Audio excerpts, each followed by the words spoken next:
नमस्कार दोस्तों, आज ये वीडियो थोड़ा आने में डिले हुआ, तो स्वागत है आपका पॉलिटी ग्रुप पर।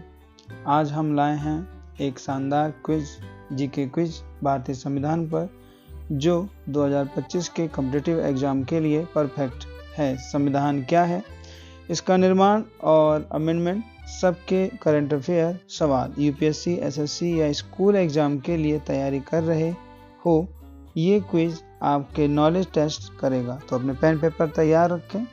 अगले 8 मिनट में हम शुरू करते हैं, तो साथ साथ में सब्सक्राइब करना ना भूलें, जिससे हम अपने आने वाले वीडियोज़ के इसी तरीके से जीके और करंट अफेयर तैयार करके सब्जेक्ट के साथ जुड़े रहेंगे, संविधान को जानते और समझते भी रहेंगे। तो क्विज, संविधान का उद्देश्य, क्वेश्चन क्या है, तो संविधान क्या है, सवाल बनता है इससे हमारा एक, भारतीय संविधान का मुख्य उद्देश्य क्या है। तो इसका ऑप्शन है सिर्फ लॉ बनाना। ऑप्शन नंबर बी है कि डेमोक्रेसी और जस्टिस को बढ़ावा देना, यानी तो जवाब में जैसा कि पता होना चाहिए कि डेमोक्रेसी और जस्टिस को बढ़ावा देना। संविधान भारत का रूल बुक है, जो कि गवर्नमेंट के फंक्शन, सिटीजन्स के राइट्स और क्वालिटी को इंश्योर करता है।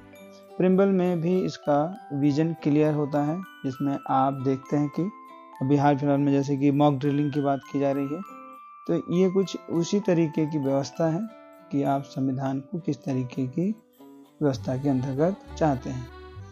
अब आता है सवाल, चेयरमैन कौन थे। तो संविधान का निर्माण, इससे सवाल बनता है संविधान बनाने वाले जो कॉन्स्टिट्यूशन असेंबली के चेयरमैन, संविधान सभा के चेयरमैन कौन थे।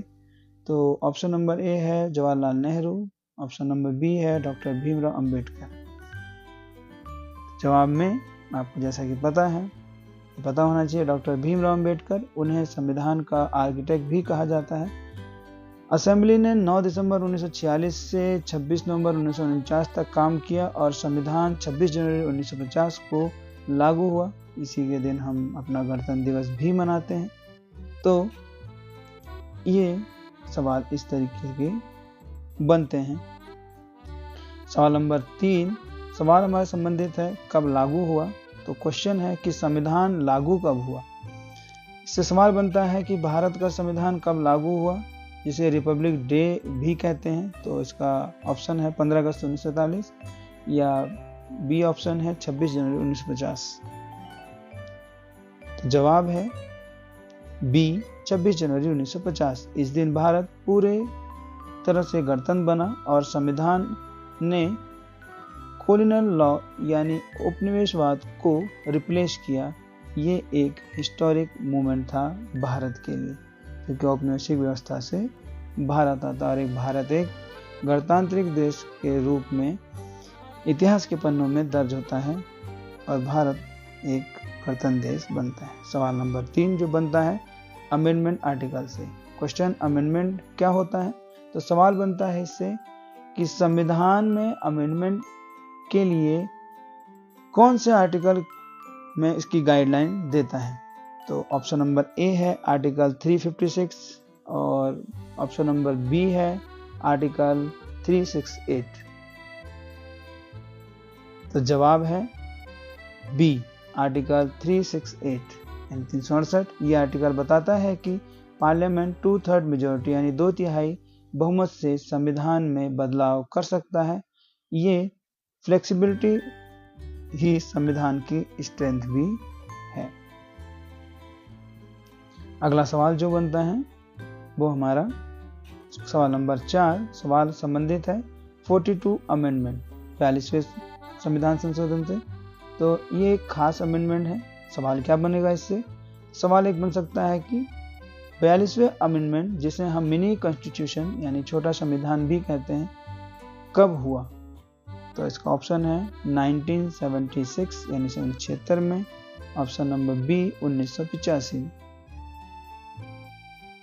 तो इसका सही जवाब है ऑप्शन नंबर ए 1976। इसने फंडामेंटल ड्यूटीज और सोशलिस्ट और सेकुलर शब्द प्रिविलिम में यानी हमारी प्रस्तावना में भी ऐड किए। यह एग्जाम में अक्सर पूछा जाता है कि सेकुलर यानी धर्मनिरपेक्ष और सोशलिस्ट यानी समाजवाद, ये शब्द कब जोड़ेंगे। क्वेश्चन नंबर अगला जो जुड़ता है वो हमारे एक 103rd अमेंडमेंट यानी 103 नंबर का अमेंडमेंट कौन सा था। तो इसका रिसेंट अमेंडमेंट है। सवाल बनता है 103 यानी 103rd अमेंडमेंट में क्या प्रावधान है। तो इसका ऑप्शन ए है GST implement, option number B है इकोनॉमिकल वीकर सेक्शन EWS के लिए 10% रिजर्वेशन। जवाब है इसका option number B, economical weaker section यानी आर्थिक रूप से पिछड़े वर्ग के लिए 10% रिजर्वेशन। 2019 में ये अमेंडमेंट लाया गया जो कि इकोनॉमिकल बैकवर्ड क्लास को बेनिफिट देता है। तो इस व्यवस्था से सवाल बनते हैं। सवाल अमेंडमेंट प्रोसेस का ऊपर भी आता है। सवाल नंबर 7 है कि अमेंडमेंट प्रोसेस। अब सवाल क्या बनता है इससे, तो अमेंडमेंट के लिए पार्लियामेंट के दोनों सदनों में क्या जरूरी है। तो इसका ऑप्शन है सिंपल मेजॉरिटी, या ऑप्शन नंबर बी है 2/3 मेजॉरिटी। तो जवाब है इसका ऑप्शन नंबर बी 2/3 मेजॉरिटी यानी 2/3 बहुमत। कुछ केसेस में स्टेट की अप्रूवल, स्टेट की मान्यता भी चाहिए होती है। ये प्रोसेस संविधान को बैलेंस रखता है, जहां पर केंद्र का जितना महत्व है उतना ही राज्य सरकारों का भी महत्व है। तो इस तरीके से केंद्र और राज्य के बीच में संबंध को यह बैलेंस बनाकर रखता है। तो थैंक यू फॉर वॉचिंग। तो दोस्तों कैसा लगा ये संविधान का करंट अफेयर जीके क्विज। अपने स्कोर को कमेंट में ज़रूर बताएं, कितना सवाल आपने करेक्ट हुए। वीडियो पसंद आया हो तो लाइक और शेयर और सब्सक्राइब करें, बेल आइकन दबाएं ताकि और नए क्विज आप तक पहुंचें। अगले वीडियो में हम फंडामेंटल राइट्स पर क्विज लाएंगे। तब तक पढ़ते रहिए, सीखते रहिए और पॉलिटी गुरु के साथ आप यूं ही बने रहिए ताकि हम सब्जेक्ट के साथ साथ उस वर्तमान के करंट अफेयर और उसके जीके जो कि हमारे आसपास की व्यवस्था के लिए ज़रूरी हैं वो हम आपके साथ जोड़ता चलें। Thank you. जय हिंद दोस्तों।